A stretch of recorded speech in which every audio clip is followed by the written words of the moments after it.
What nonsense, کیا بے وقوفی ہے، کیا بے عقلی ہے۔ اللہ کی صفات میں مختلف لوگوں، ہستیوں کو گھسیڑنے کی کوشش کی گئی، اللہ کی صفات کے مماثل، مقابل لایا گیا۔ خواجہ فلاں مشرقی، خواجہ فلاں مغربی، خواجہ فلاں شمالی، خواجہ فلاں جنوبی، یہ بزرگان دین، اور 4 رجب ان بزرگان دین کا یوم ہے۔ یہ کس نے تقسیم کی؟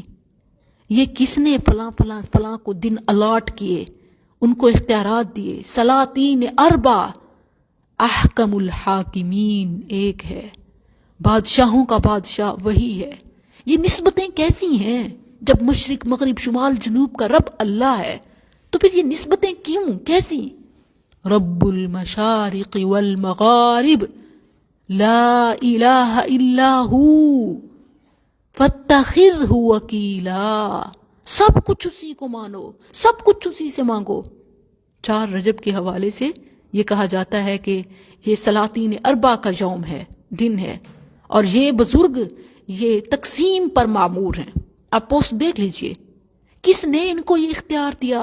او ظالموں، کس نے دیا؟ اللہ نے تو نہیں دیا، اور تم کون ہوتے ہو دینے والے؟ صرف ایک آیت یونس کو عقل کے پردے، تقلید کے پردے، عداوت تعصب کے پردے، جہالت کے پردے ہٹا کے ذرا پڑھیے گا۔ ان ربکم اللہ الذی خلق السماوات والارض فی 6 ایام، تمہارا رب کون ہے؟ اللہ۔ کہتے ہو ہاں رب تو وہی ہے، ہم کب کہتے ہیں یہ رب ہیں؟ جب تم کہتے ہو کہ فلاں بزرگ فلاں چیز پر معمور ہے، مقرر ہے، تقسیم پر معمور ہیں، یہ ان کے ایام ہیں، ان دنوں میں ان کے نام کی فاتحہ کرو گے، جو مانگو گے ملے گا، بتاؤ اس کا ثبوت کہاں سے ملتا ہے؟ کیونکہ اللہ نے تو فرمایا کہ وہی رب ہے۔ پتہ ہے رب کس کو کہتے ہیں؟ جو پیدا کرنے والا ہو، جو پھر مالک بھی ہو، جو رازق بھی ہو، جو مدبر بھی ہو، یعنی پیدا کرنے سے موت اور اس کے بعد تک تمام کاموں کے اختیارات اسی کے ہاتھ میں ہوں۔ مخلوقات کو پیدا کرنے سے لے کر ان کی زندگی اور زندگی کے بعد کے بھی تمام معاملات جس کے کنٹرول میں ہوں، وہ رب ہوتا ہے۔ تو یہ پھر رب والی صفات، کوالٹیز تم نے بزرگوں کو نہیں دی، یہ تو بزرگوں کی تعلیم بھی نہیں تھی۔ جب رب اکیلا اللہ ہے تو اسے اسی کے ناموں کا، اسی کے لیے کیے جانے والے نیک کاموں کا اس کو واسطہ دو، اور جو بزرگ ہیں، جو نیک ہیں اور حیات ہیں، ان سے دعا مانگ سکتے ہو، لیکن جو اس دنیا سے چلے گئے وہ نہ تمہاری دعائیں سنتے ہیں، نہ تمہاری باتیں سنتے ہیں، نہ ہی اس کا کوئی حل پیش کر سکتے ہیں۔ وہ نعمتیں میں ہیں، وہ نہ تمہارے نذرانوں کے محتاج ہیں اور نہ تمہیں چھڑا سکتے ہیں۔ یہ باطل عقائد ہیں، غلط فہمیاں ہیں کہ فرشتے قبر میں عبد القادر جیلانی کے آگے پھنس گئے، مرید نے یا شیخ جیلانی پکارا تو جیلانی وہاں پہنچ گیا اور فرشتوں کے واٹ لگ گئے۔ اللہ اکبر، انہوں نے دین کا مذاق اڑایا، مذاق بنایا۔ کبھی کہتے ہیں کہ خدا دا پکڑا چھڑا لے محمد، اور محمد دا پکڑا چھڑا کوئی نہیں سکتا۔ العیاذ باللہ، صحیح حدیث ہے، ابن ماجہ کا حوالہ ہے، نبی صلی اللہ علیہ وسلم خوش ہو رہے ہوں گے کہ میری امت کے لوگ آ رہے ہیں، ظاہری علامات امتیوں والی ہوں گی، نیکوکاروں نمازیوں والی ہوں گی، اعضائے وضو روشن چمک رہے ہوں گے، غرم محجلین من آثار الوضو، مگر وہ سلب کر لیے جائیں گے۔ نبی صلی اللہ علیہ وسلم سے ان لوگوں کو دور کر لیا جائے گا، آپ نہیں چھڑا سکیں گے۔ آپ کو بتایا جائے گا کہ یہ اہل بدعت ہیں۔ رجب کا مہینہ اللہ کا مہینہ، تمام مہینے اللہ کے مہینے اور ایام ہیں، کوئی بزرگوں کا دن، مہینہ اور سال نہیں ہے۔ اس مہینے کے ساتھ بھی وہ ظلم کیا گیا کہ جو شریعت میں کام نہیں وہ اس کے ساتھ جوڑ دیے گئے۔ یاد رکھیں، رجب کے مہینے میں عمرے کی کوئی خاص فضیلت نہیں، رجب کے مہینے میں کوئی خاص نوافل منقول نہیں، رجب کے مہینے کے کوئی خاص روزے ثابت نہیں، رجب کے مہینوں کی خیرات، صدقات، نیازیں کوئی خاص فضیلت، حقیقت، حیثیت نہیں ہے۔ یہ عام دنوں کی طرح ہی ہے۔ عام دنوں میں جو نیکی کے کام کرتے ہیں اور ہمیشہ بڑھ چڑھ کر کرنے چاہیے، اس مہینے میں بھی کریں، مگر کوئی خاص فضائل نہیں ہیں۔ جو خاص دن اور خاص عمل اور خاص فضائل بتاتا ہے وہ جھوٹا ہے، وہ غیر ثابت ہے۔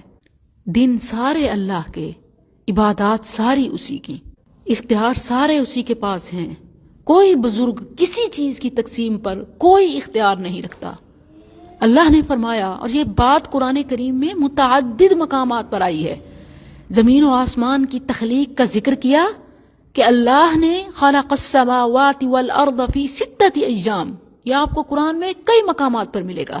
اس کے بعد فرمایا کہ ثم استوى علی العرش، کہ وہ عرش پر بلند ہوا، مستوی ہوا، متمکن ہوا، اور وہاں سے ساری کائنات کی تدبیر کرتا ہے۔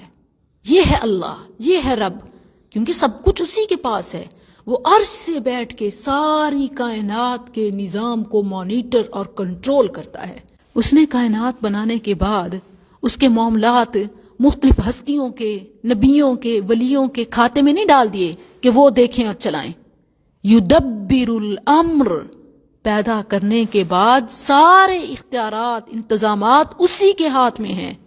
کسی ہستی یا ساری مخلوقات کو بھی ملا لیں، کچھ بھی اختیار نہیں ہے۔ مگر یہ بات مشرکوں کو سمجھ نہیں آتی کہ جو اپنی مرضی سے نہ دنیا میں آئے، نہ رہے، نہ رکے، وہ دوسروں کو کیسے نواز یا چھین سکتے ہیں۔ واقعی مشرک سے بڑھ کر بے عقل کوئی نہیں ہے۔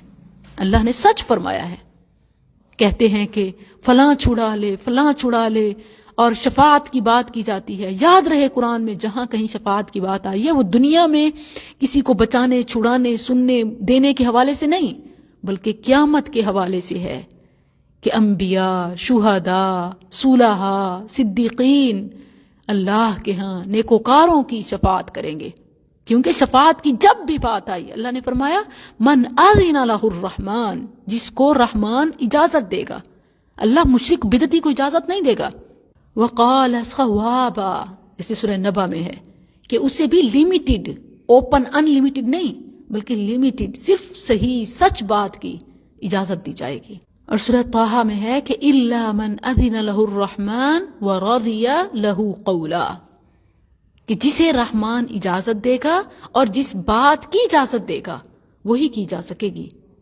یہاں یہ کہ فلاں کی بیعت ہو گئے، فلاں سے نسبت ہو گئی، فلاں کی حلقے میں آ گئے، فلاں کو اختیار کر لیا، فلاں کو اپنا سب کچھ سپرد کر دیا تو وہ بچا لے گا، یہ باطل شفاعتیں اللہ کے ہاں نہیں چلیں گی۔ اللہ نے کئی مقامات پر فرمایا، سورہ مدثر آیت 48 میں فرمایا فما تنفعهم شفاعت الشافعین، کوئی سفارش نہیں ہوگی۔ بقرہ میں 2 بار فرمایا، 48 اور 123 میں ولا يقبل منها شفاعہ، کیسی شفاعت، کیسی امیدیں، کچھ نہیں چلے گا۔ اور دنیا میں کہ فلاں کا دن، فلاں کی فاتحہ پڑھ لو۔ بائی دا وے، یہ کس نے کہہ دیا کہ فاتحہ مردوں کے لیے ہے، بخشوانے کے لیے ہے، ان کے نام سے مانگنے کے لیے ہے، اصال ثواب کے لیے ہے؟ میں آپ کو بتاؤں، صحیح مسلم 1877 کے حوالے سے، فاتحہ الشفا ہے، الرقیہ ہے، النور ہے، نبی صلی اللہ علیہ وسلم کو ملنے والا خاص تحفہ ہے، وہ دعا ہے جو مانگے قبول ہوتی ہے، فاتحۃ الکتاب ہے، آغاز قرآن، دنیا آخرت کے حقائق کے انکشاف کا سرچشمہ، السبع المثانی، جس کے بغیر نہ نماز ہے نہ دعا ہے، مگر یہ سب زندوں کے لیے ہے، مردوں کے لیے نہیں ہے۔